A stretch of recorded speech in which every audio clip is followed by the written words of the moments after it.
You got your guy Mike Tomlin up there stepping down as the head coach for the Pittsburgh Steelers. Yes, sir. Where do you see him headed to? I know you had some words for him. Let me try to set this up real quick. I know you had some words for him before the draft because they didn't draft Shedeur. Yeah. What if it was a situation where Tomlin knew he was on the way out, right? He knew that this was possibly his last season. He had talks with the owners, and they wanted to get rid of him this past season. He was like, okay, after this season, I'll step down. And maybe that was the reason why he didn't draft Shedeur Sanders, to protect him, so to speak. So now with him being out of Pittsburgh, do you think the possibility of him joining Cleveland is there? And what do you think about that? What do you think he could end up at, period? I don't think he'll end up anywhere this year. And I love how, Chico, I love your positive attitude, man. Like, you just be making up these damn scenarios where the sun is going to shine, the birds going to sing. Like you need to go work for Pixar, my brother. Like, you just me? I thought they said that about you. Now could he end up coaching a team that has Shedeur Sanders on it? Yes, but to act like this was all part of the grander plan, like, come on, dog. Here's what happened. Here's what Mike Tomlin is what you want to happen in the world. You want to be a victim of your own success, not a victim of your failures. That brother coached a franchise for 19 years. When he got the job, they said he wasn't ready or qualified for it. He proved them wrong in that. And because he did so much these past years without having a quarterback, they never went out and got him a quarterback. It was like, oh, man, you're doing great with just, this. Let's be cheap and just keep doing it this way. And what ultimately happened was 7 times in a row, you lost in the playoffs, and not just lost, you lost by 21 points or more. And it is a what have you done for me lately league, and you really can't live off that cachet of your past deposits when you're not making new deposits. I say shout out to the Steelers and shout out to Mike Tomlin for sitting down and saying, hey, what I have earned the right to do in spite of what has happened in these recent playoff runs is leave here on my terms. And so I know y'all called me in this morning to let me go, but I'm going to let me go before y'all let me go, because at least it won't be on my record or blemish on y'all's that I was fired. Right. So tell you what, before you fire me, I'm out. Yeah. Because I hear them boos in the stands. I hear them chants of fire Mike Tomlin. And I know that everything that I've done here ain't finna get no better the next 2 years because we still ain't got no quarterback. So what's going to happen again is my coaching expertise, my leadership ability dynamic is going to keep us good enough to be relevant and right there in the mix. But y'all still haven't invested in another franchise quarterback since Big Ben. But that Mason Rudolph.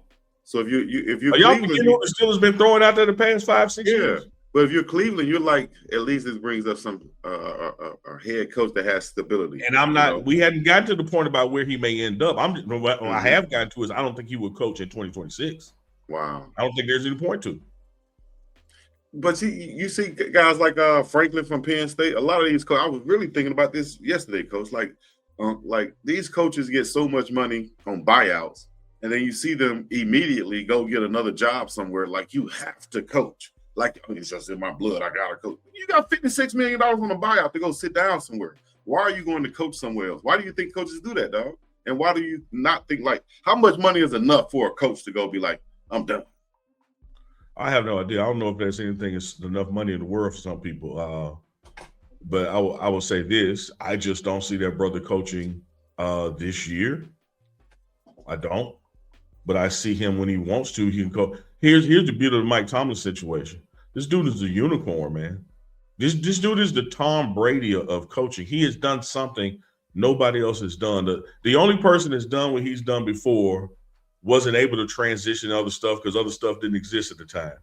Tom Landry went 21 seasons with a winning record.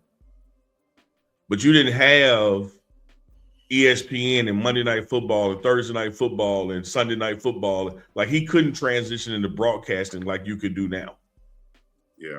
And this brother got so many opportunities in front of him. You look at a John Madden, who when he stopped coaching could have coached forever. He'll end up with a video game that paid him more than football ever paid him. He ain't lying. The world is in front of Mike Tomlin.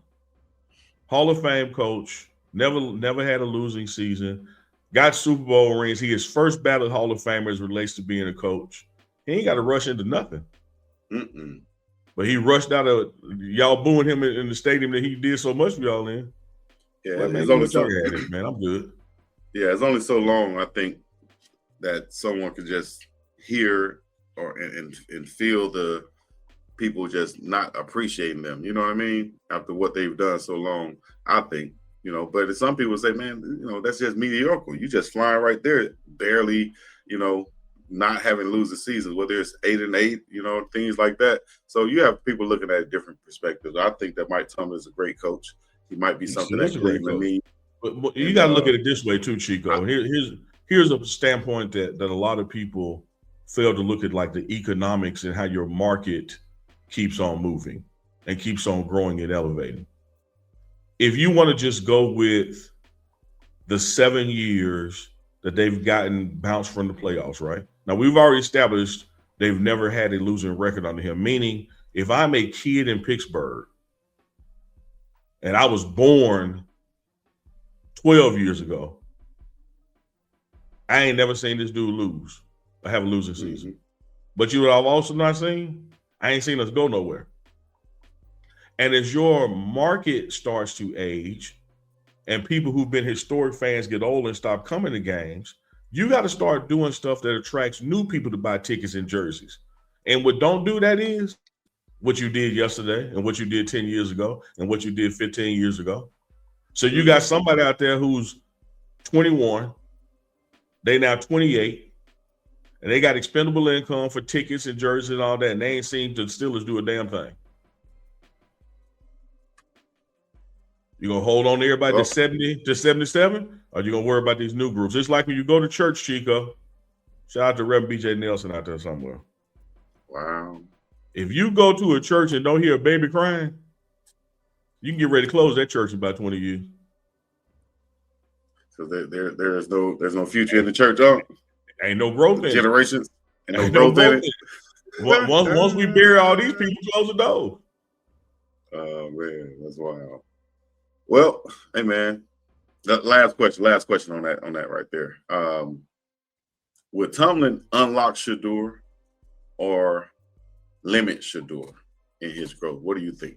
If he was the head coach? He would absolutely unlock him. You need a coach.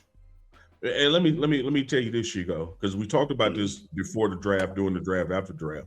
One of the reasons I thought Shedeur would be a perfect fit in Pittsburgh was because of Tomlin, because Tomlin loves defense and Tomlin loves having a running game.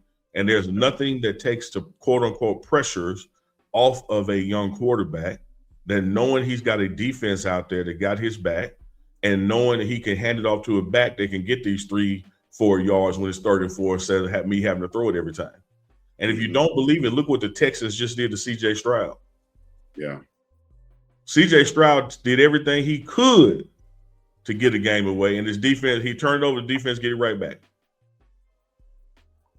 They had 3 turnovers and didn't get but 3 points off of them because of the defense got your back. And so there you go. Tomlin builds his teams like that, his philosophy like that. So it's a great place for an up-and-coming quarterback until he gets his own feet under him and then lights your ass up. Look at Big Ben.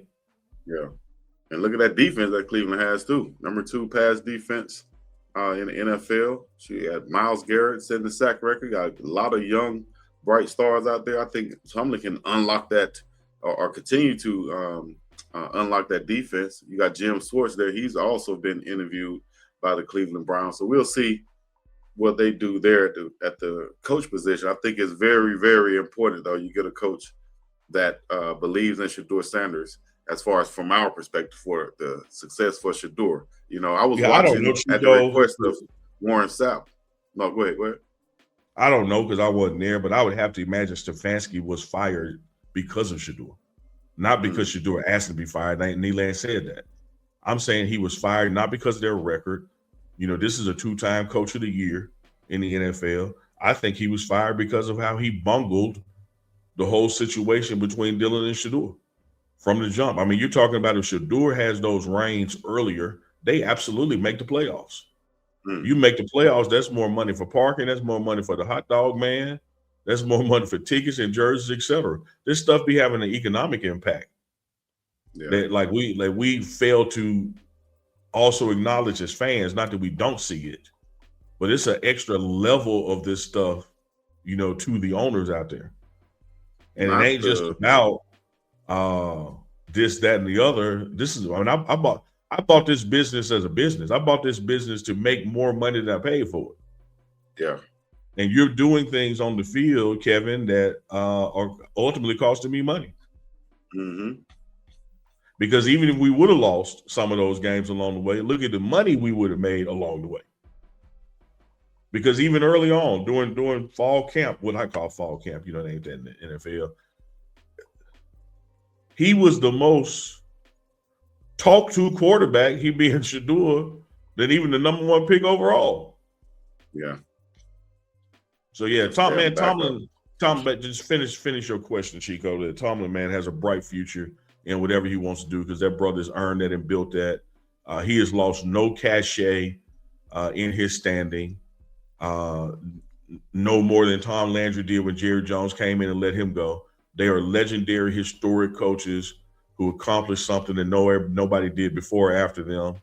And certainly he will be in the Hall of Fame no matter what. 5 years after he says, I'm done with the NFL, on that 5th year, he's going into the Hall of Fame. Yeah. Hey, if y'all just tuning in, this is the Uncle Chico TMR Live. Make sure y'all, if you're on your phones, hit that hype button on your phone to share this to more people. If you're on social media, follow us on all social media accounts. You see the info right down below. And we out.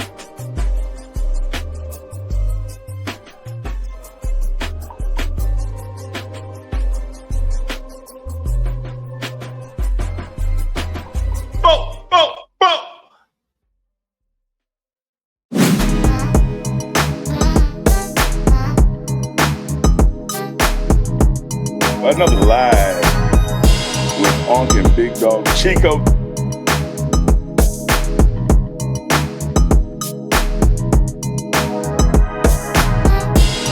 It's another one. It's another one, baby. It's another one. Another live with Unc and Big Dog. With Unc and Big Dog. With Unc and Big Dog. So get ready for it. Unc and Big Dog Chico.